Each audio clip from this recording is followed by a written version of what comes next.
चाहे वो धर्म रूपी धन हो, चाहे वो नाम रूपी धन हो, कुछ भी बढ़े तो अहंकार नहीं करना चाहिए।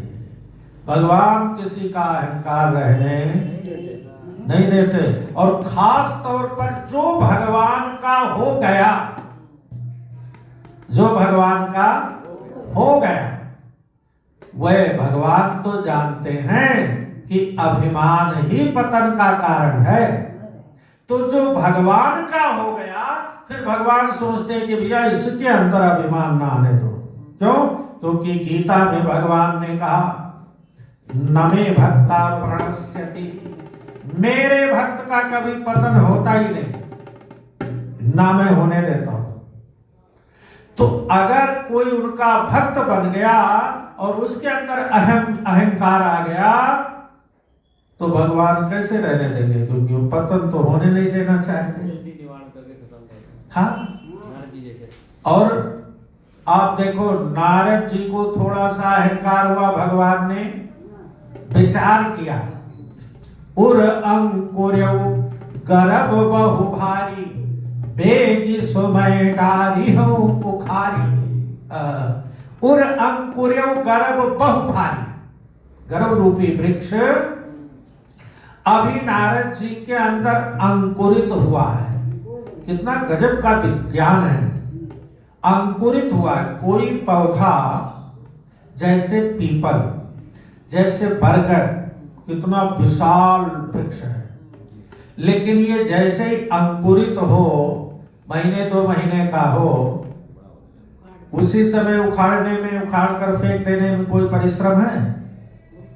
और अगर 2, 4, 10 साल बीत गया तो है जी, कितना मुश्किल हो जाएगा। इसलिए भगवान ने सोचा, कहा कि बेगी सुमय डारी है उखारी, बहुत जल्दी उखाड़ूंगा, नहीं तो गड़बड़ हो जाएगा।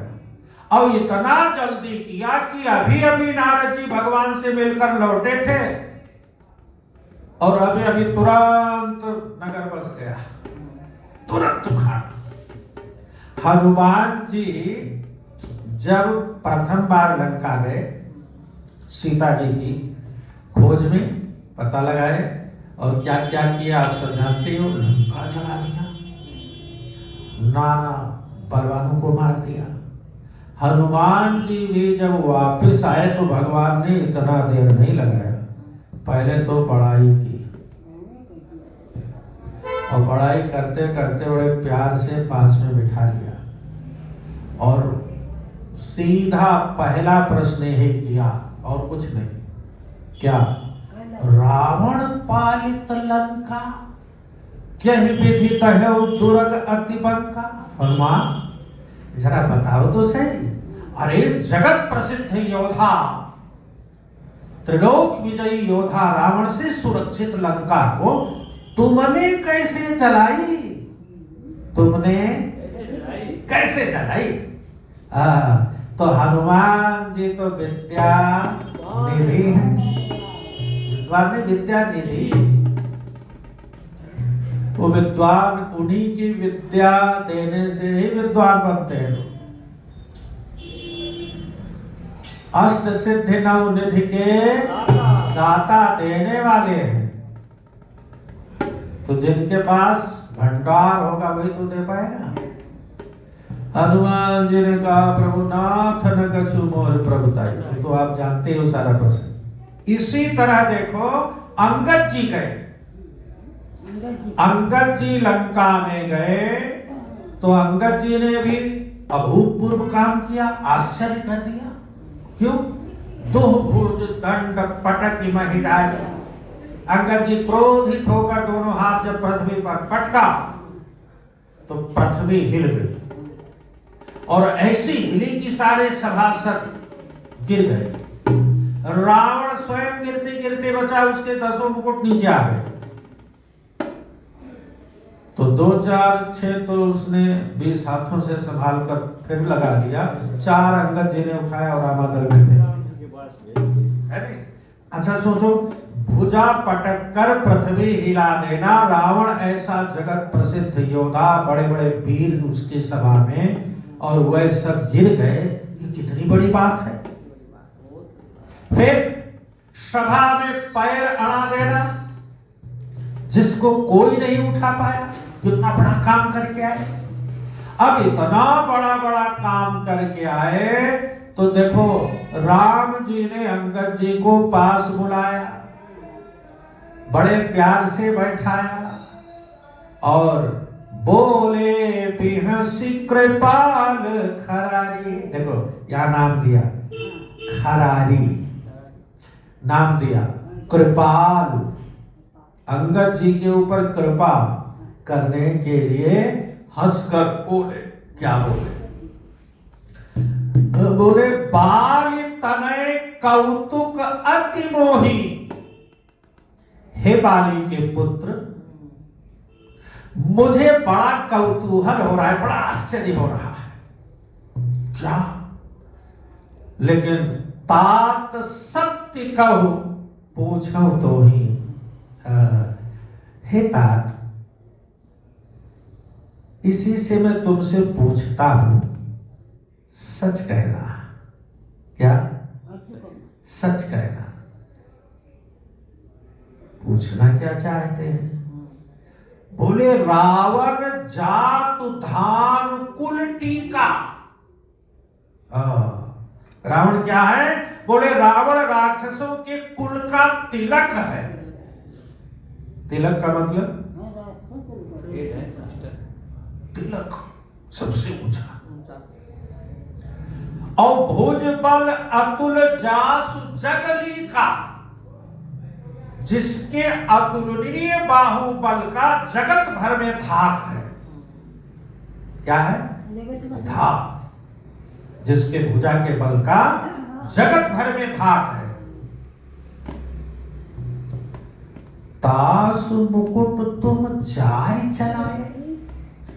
उस रावण के, जिसके भुजाओं के बल का जगत भर में धाक है, जो राक्षसों का तिलक है, राक्षस कुलभूषण है, उस रावण के 4 मुकुट तुमने हमारे यहां भेज दिया। हे तात, कहो तात कवनी विधि पाए, वो मुकुट तुम्हें कैसे मिल गया? इस बात का आश्चर्य, क्योंकि किसी का मुकुट छीन लेना, किसी का मुकुट उतरवा लेना है जी, कोई साधारण बात है। बोले रावण जात धान कुल टीका, भुजबल अतुल जासु जगली का, तासु मुकुट तुम चारि चलाए, कहौ तात कवनी विधि पाए। अरे कैसे मिला? आश्चर्य हो रहा है। भगवान राम कह रहे हैं। अच्छा, राम जी विनोदी स्वभाव के, भक्तों के साथ विनोद करते रहते। तुम्हें कैसे मिल गया? सच सच बता। तो अंगद जी महाराज कोई साधारण थोड़े है, बाली तर, बाली के समान चतुर, समझदार और समझदार थे अंगद। तभी राम ने उनको नियुक्त किया था लंका भेजने के लिए। और स्वयं राम जी ने कहा था, बहुत बुझाए तुम्हें का कहूं, परम चतुर तुम जानत अहो, मैं जानत अहो। हे अंगद, तुम्हें ज्यादा क्या समझाऊं कि वहां जाकर क्या बातचीत करनी है, मैं जानता हूं तुम परम चतुर हो। समय उचित अपने आप ही आपको सिखाने की जरूरत। अंगद जी महाराज सचमुच अच्छा राजा के बेटे हैं, राजा के बेटे हैं, राम जी की कृपा तो है ही है। राजा के बेटे इसलिए राजनीति अच्छी तरह समझते हैं। अच्छा, भगवान के भक्त हो चुके हैं इसलिए भगवान की वाणी भी समझते हैं। इसलिए तुरंत, अब आप देखो वहां हनुमान जी ने क्या कहा था, उन्होंने कहा तुमने कैसे जलाई, उन्होंने कहा, उन्होंने तो अपना नाम ही नहीं आने दिया। हमने कहा मतलब ही नहीं। यहां भी अंगद जी क्या कहते हैं, क्या गजब की बात है। देखो, सोनू सर्वज्ञ प्रणत सुखकारी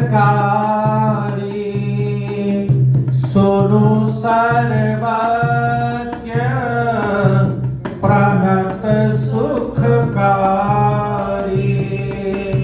मुकुट न होहि भूप गुण चारि मुकुट न होहि भूप गुण। राम जी ने पूछा कि तास मुकुट तुम चारि चलाए कहौ तात कौनी विधि पाए। अंगद जी ने बात ही बदल दिया। पहले संबोधन क्या दिया? सुनु सर्वज्ञ। अंगद जी का मतलब प्रभु आप तो सर्वज्ञ हैं। आप क्या हैं? सर्वज्ञ।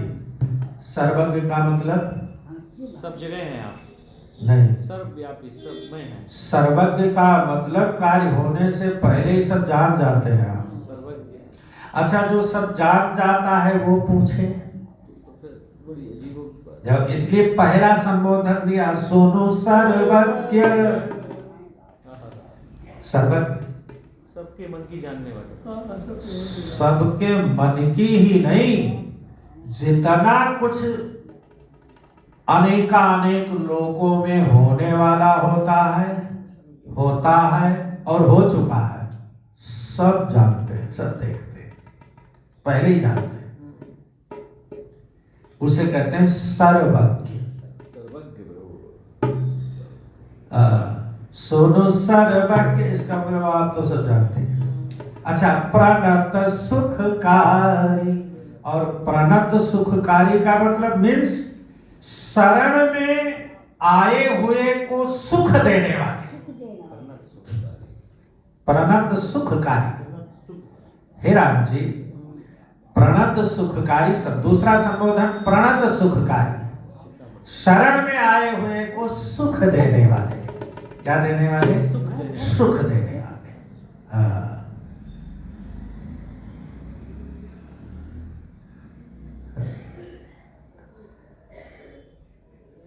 इसीलिए तो बहुत से भक्त भगवान से भी अकड़ जाते हैं। कैसे? तो कहा कि दीनानाथ अनाथ का आप जैसा दीनानाथ नहीं, दीनों का नाथ। अब मेरे जैसा अनाथ कोई नहीं। दीनानाथ अनाथ का भला बना संजोग। क्या गजब का संजोग बन गया। आप जैसा दीनानाथ कोई नहीं और मेरे जैसा अनाथ कोई नहीं। तो बोले यदि अब तारोगे नहीं तो हंसी करेंगे लोग। अगर आपने मुझे नहीं तारा तो हंसी किसकी होगी? लोग किस पर हंसेंगे?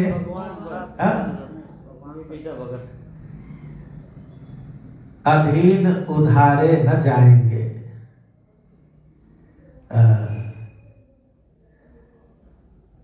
मुझसा अधम अधीन उधारे न जाएंगे। तो आप दीन बंधु पुकारे न जाएंगे।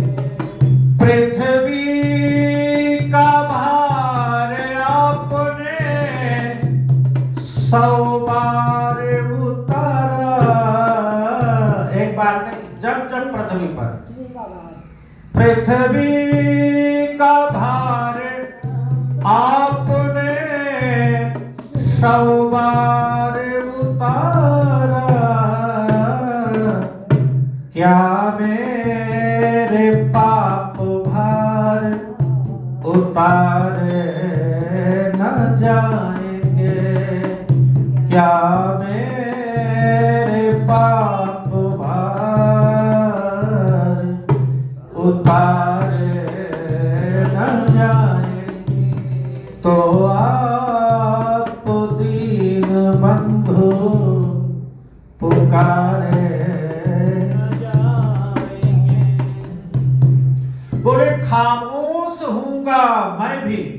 अगर आप यह कहते हैं तुझ सब पापी अब तारे न जाएंगे। हंसी तो आप, इसलिए अंगद जी ने क्या गजब का जवाब दिया, सुन सर्वज्ञ, यानी आपने सर्वज्ञ होकर भी मुझसे पूछ रहे हैं, इसका मतलब आप मुझसे कहलवाना चाहते हैं। प्रणत सुखकारी, शरण में आए हुए को सुख देने वाले, मुकुट न हो ही भूप कुन चारी।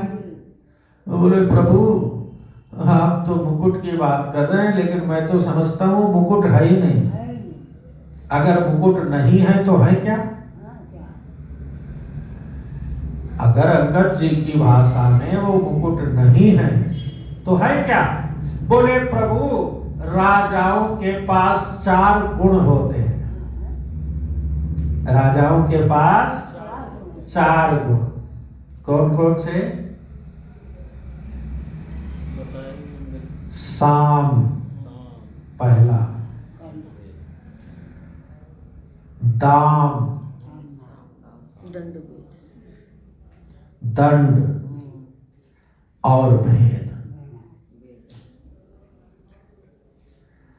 साम, दान, दंड और भेद।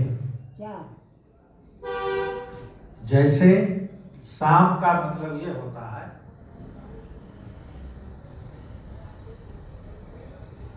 कि आस पड़ोस वालों से सामंजस्य बिठाकर चलना चाहिए, चाहे वो विपक्षी हो चाहे पक्षी हो, सामंजस्य सबसे होना चाहिए। ये पहला गुण है राज्य चलाने के लिए। क्या सलाह होनी चाहिए है जी? सबसे सलाह होनी चाहिए। सामंजस्य, मिलाओ, सामंजस्य का मतलब मिला के रखना चाहिए, बना के रखना चाहिए, दूसरे काम आ सके। सामंजस्य, साम, दान। अच्छा, कोई किसी भी प्रकार से नहीं मान रहा, उसके बगैर हमारा काम चल नहीं सकता।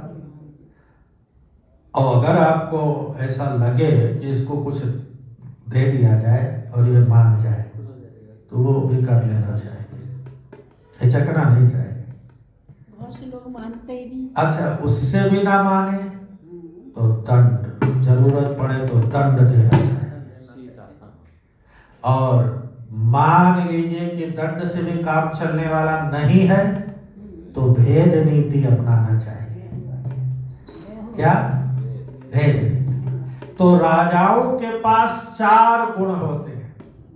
कौन कौन से? साम, दाम और दंड और भेद। तो अंगद जी ने कहा महाराज आप कह रहे हो 4 ही मुकुट, ये मुकुट है नहीं। तब क्या बोले राजा के जो 4 गुण होते हैं ये चारों गुण हैं। अब देखो कितनी गजब की बात। मुकुट तो फिर भी किसी तरह मान लीजिए किसी को जीत कर, मार कर, जबरदस्ती, चुरा कर, चालाकी से किसी का मुकुट तो छीना जा सकता है, लेकिन गुण किसी का कैसे छीना जा सकता है जी? किसी का गुण भी लिया जा सकता है? लिया जाता है? लिया तो जाता है, मतलब समझ जाता है, देख के कोई समझ जाते हैं इसके अंदर ये अच्छा गुण है तो उसको समझना बात अलग है। महाराज कुछ और बता रहे हैं महाराज। और किसी के गुण को ले लेना, अब हमारे अंदर अगर कोई गुण है तो मुझसे आप सीख सकते हो, लेकिन 100% आप उसमें प्रवीण नहीं हो पाओगे। ले नहीं सकते हो, 100% नहीं ले सकते, सीख सकते हो पर ले नहीं सकते। अब तो अंगद जी ने और आश्चर्य बात कर दी, मुकुट न हो भूप गुण चारी। तो भैया अगर ये 4 गुण हैं तो भी गुण कैसे आ गए? तो अंगद जी ने कहा महाराज देखो प्रश्न करें उससे पहले ही अंगद जी महाराज समाधान दे रहे।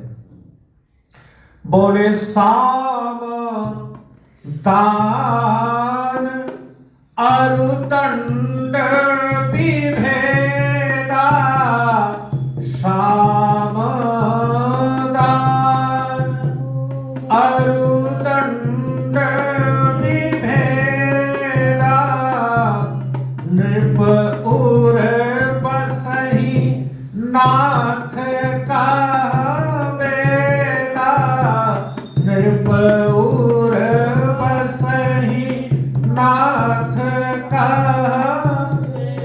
बोले हे नाथ, साम दान दंड और भेद ये राजाओं के हृदय में रहते हैं। कहाँ? ये बाहर के गुण नहीं है, ये अंदर के गुण हृदय में रहते हैं। ऐसा कौन कहता है? बोले प्रभु वेदों ने ऐसा ही कहा है। किसने? वेदों ने ऐसा बोला। नीति धर्म के चरण सुहाए, अस जिय जानि नाथ पहियाए। यानी ना मैंने लेकर भेजा है, मेरा कोई रोल नहीं है, अपना नाम हटा लिया।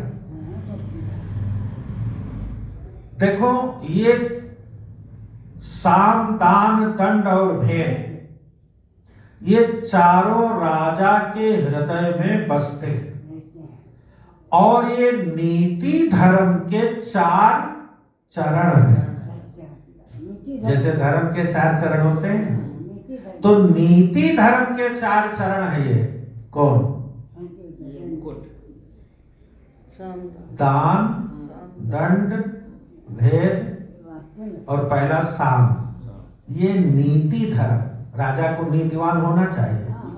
अगर राजा नीतिवान है तो उसके नीति धर्म के 4 चरण, साम दान दंड और भेद किसके हैं? नीति धर्म। दान है कि दाम? दान दान दाम और दान एक ही बात है। दाम सीधा पैसे को कहा गया है, और दान दान है, तो दान भी पैसा ही दिया जाता है, दान भी वस्तु ही दिया जाता है। तो साम दान दंड और भेद ये नीति धर्म के 4 चरण हैं। किसके हैं? नीति धर्म के। तो भैया रावण राजा है, उसको क्यों छोड़ दिया इन्होंने? उसका भी कारण बता रहे। किंतु रावण में धर्म का अभाव है। रावण में धर्म का अभाव। पहले जब अंगद जी महाराज पहुंचे तो धार्मिक वचनों से ही रावण को समझाने की कोशिश की। तब रावण ने क्या कहा? मोहि न जाने से सुरारी है, मैं तो जन्म जातीय सुरारी सुर का शत्रु हूं, देवताओं का शत्रु हूं। तो भैया धार्मिक तो हो नहीं सकता, धार्मिक होगा देवताओं का शत्रु कैसे होगा? इसका मतलब अंगद जी जान गए कि धर्म नाम की चीज इसके अंदर। किंतु रावण में धर्म का अभाव है, ऐसा जी में जानकर ये नाथ के पास आ गए। किसके? नाथ के पास आ गए। नाथ नाथ कौन? भगवान जी, राम जी।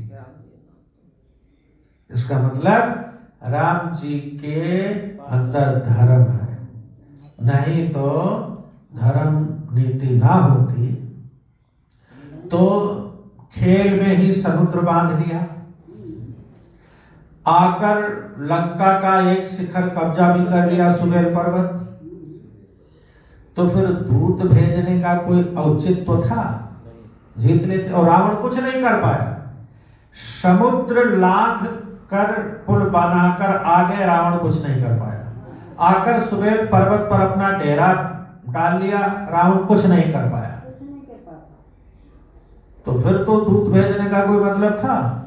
यानी सबल होते हुए भी एक चांस देना सुधरने का रावण को, ये धर्म, धार्मिक होने का परिचय है। इसका मतलब राम जी धर्म, और रावण ने धर्म बिल्कुल भी, इतना सब कुछ देख लिया है फिर भी। अच्छा, अब यहाँ एक चीज और समझिए, धर्म कहाँ टिकता है? जहाँ धर्म होता है। गुण कहाँ रुकते हैं? जहाँ धर्म होता है।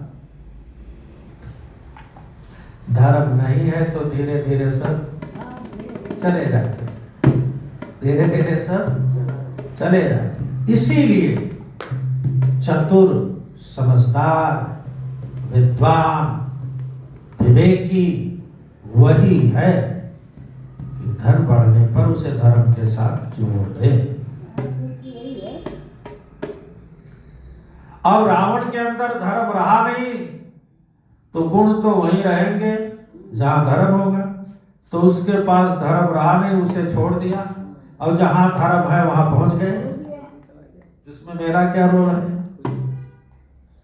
अंगद जी की युक्ति देखो, है? नीति धर्म के चरण सुहाए, अस जिय जानि नाथ पही। प्रभु ये चारों गुण अपने मन में सोचा विचारा होगा कि यहाँ अभी तक हम लोग रहे, लेकिन इसके अंदर तो धर्म रहा नहीं, तो अब हमारा यहाँ क्या काम? तो बोले वहां चलो जहाँ धर्म है। यानी गुणों को भी सुख, धन को भी सुख वही मिलता है जहां धर्म। जहां धर्म, जैसे मनुष्य को सुख वही मिलता है जहां उसका भाई हो, परिवार हो, है? अकेला कैसे गुजारा कर पाएगा? तो इसी तरह धन वही प्रफुल्लित रहता है जहां उसका भाई हो। कौन? धर्म। और जहां धर्म होगा वहीं दया होगी, जहां धर्म होगा वहीं समझदारी होगी, जहां धर्म होगा वहीं मैत्री होगी। सब बगैर धर्म के कुछ नहीं। धर्म है वहीं पिता का सम्मान होता है, ज्ञान होगा। धर्म है वहीं माँ का सम्मान होगा, धर्म है वहीं स्त्री का सम्मान होगा, धर्म है वहीं पुत्र का सम्मान होगा, धर्म है वहीं भाई का सम्मान होगा। और धर्म चला गया तो काहे का बाप, काहे का माँ, सब खत्म। इसलिए ये गुण भी वहीं रहते हैं जहां धर्म रहता है। रावण के अंदर धर्म रहा नहीं, इसलिए प्रभु ये आपके पास आ गए, ये आपके पास। अच्छा, रावण के अंदर कैसे नहीं रहा धर्म? एक एक का विवेचन करते हैं। बहुत प्यारा प्रसंग है, समय अभाव होने के नाते आज का यहीं तक। इससे अगला विचार हम लोग कल की कथा में समझेंगे। बोलिए राजा रामचंद्र भगवान की